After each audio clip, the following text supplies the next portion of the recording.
প্রিয় দর্শক, আসসালামু আলাইকুম। আশা করি আপনারা সকলে ভালো আছেন, আমিও ভালো আছি। প্রিয় দর্শক, আজকে আলোচনা করব, আপনারা জানেন সবাই, হয়তো থাম্বনেল দেখে অনেকেই বুঝে গেছেন যে বাংলাদেশে এই মুহূর্তে অবস্থান করছেন পাকিস্তানের উপপ্রধানমন্ত্রী এবং পররাষ্ট্রমন্ত্রী ইসহাক ডার, এবং তার আগে পাকিস্তানের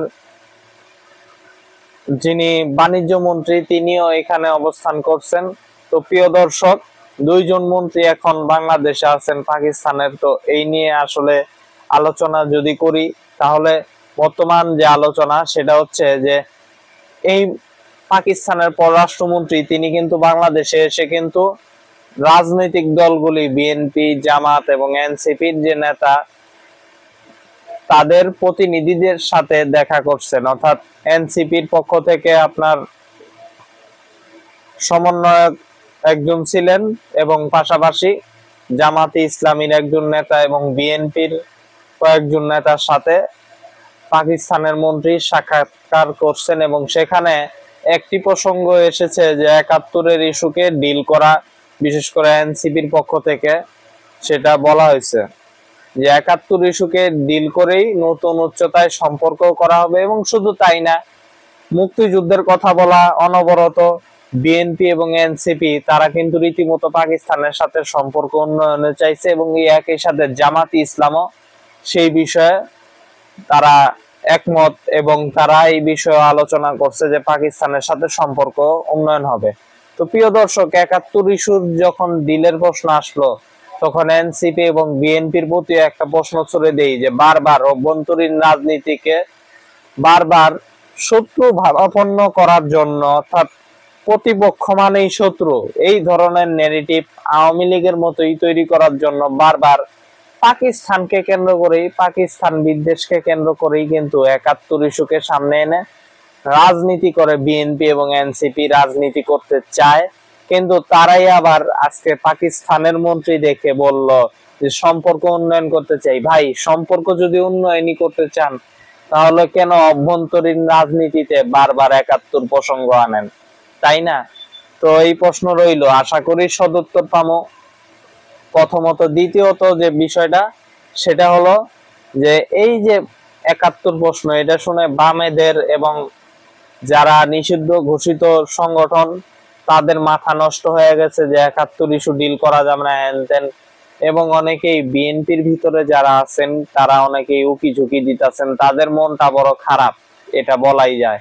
তো প্রিয় দর্শক, আসলেই কিন্তু বাস্তবতা তাই যে এটাকে ডিল করা উচিত।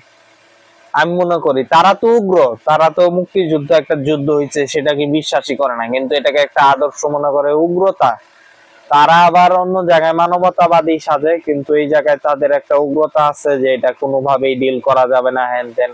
৩০ লক্ষের একটা মিথ, সেটা তারা বলে, যেটা পিনাকিদা কিছুদিন আগে তিনি কিন্তু এটাকে ভেঙে দিল এবং দেখাইলো যে এই ৩০ লাখের যে মিথ, এটা কিন্তু মিথ্যা।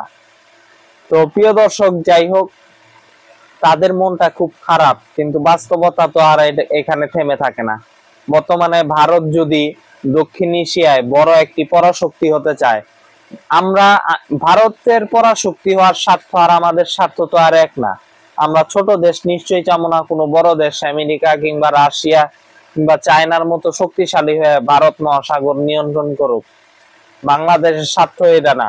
সেই হিসেবে আমাদের স্বার্থ কি? আমাদের স্বার্থ এই বড় শক্তিটাকে থামিয়ে রাখা, যাতে ভারত মহাসাগরে আমরাও সমানে সমানে থাকতে পারি, তাই না? সব জায়গায় যাতে একটা ভারসাম্য থাকে। ভারসাম্য থাকতে হইলে তো অবশ্যই দরকার আছে ইতিহাস, তো বড় কথা না।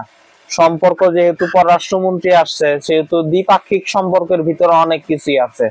বাণিজ্যিক স্বার্থ, অর্থনৈতিক স্বার্থ, স্বার্থটাই তো মূল। আমাদের স্বার্থ আমরা দেখবো, এবং স্বাধীন পররাষ্ট্রনীতির একটা ঐতিহাসিক নিদর্শন হচ্ছে পাকিস্তানের এই কূটনীতিকদের সফর। তো প্রিয় দর্শক, আমাদের এখানে স্বার্থ যে ছোট দেশ পাকিস্তান সহ আরো যত ছোট দেশ আছে সবার সাথে সম্পর্ক কইরা ভারতের মতো একটা চ্যালেঞ্জকে, উদীয়মান একটা চ্যালেঞ্জকে মোকাবেলা করা। এছাড়া অর্থনৈতিক স্বার্থ, রাজনৈতিক স্বার্থ এবং প্রতিরক্ষার স্বার্থ তো আছে, যেহেতু পাকিস্তান একটি শক্তিশালী, সামরিক শক্তিশালী দেশ। তো তো বলাই যায়, অর্থাৎ সামরিক শক্তিতে পাকিস্তান কিন্তু শক্তিশালী, এটা বলা বাহুল্য। যদিও ৭১-এর যুদ্ধে পরাজিত, কিন্তু ৭১-এর যুদ্ধ ব্যতীত পাকিস্তান এমন কোন যুদ্ধ নাই যেখানে সফলতা না পাইছে, এবং তাদের প্রতিরক্ষা খাত অনেক আধুনিক এবং শক্তিশালী চায়নার সহায়তায়। তো এই জন্য পাকিস্তান থেকে আমাদের অনেক কিছু পাওয়ার আছে। যদিও বাঙ্গুরা আসলে ইগোর কারণে তারা অনেক কথাই বলতে চায় না, কিন্তু বাস্তবতা ভিন্ন। বাস্তবে পাকিস্তানকে গুরুত্ব দেয় আমেরিকার মতো একটা দেশ এই অঞ্চলে, ভারত ব্যতীত। তো এই জন্যই আমি আশা করি যে সম্পর্ক এগিয়ে যাবে। এখন যে আজকের যে দিন, এই দিনে দ্বিপাক্ষিক যে বৈঠক তৌহিদ হোসেনের সাথে সেটা চলতেছে, আমি সাবধান করে দেই যে তৌহিদ হোসেন যাতে এই ৭১-এর প্রসঙ্গ না তুলে, আলোচনা ভুলন্ঠিত না করে আগের মতো। তৌহিদ হোসেনের উচিত এইবার সাবধান থাকা এই প্রসঙ্গে এবং গুরুত্বপূর্ণ আলোচনাগুলি তুলে ধরা, এটাই কামনা। তো আমি ভালো কিছুই কামনা করি।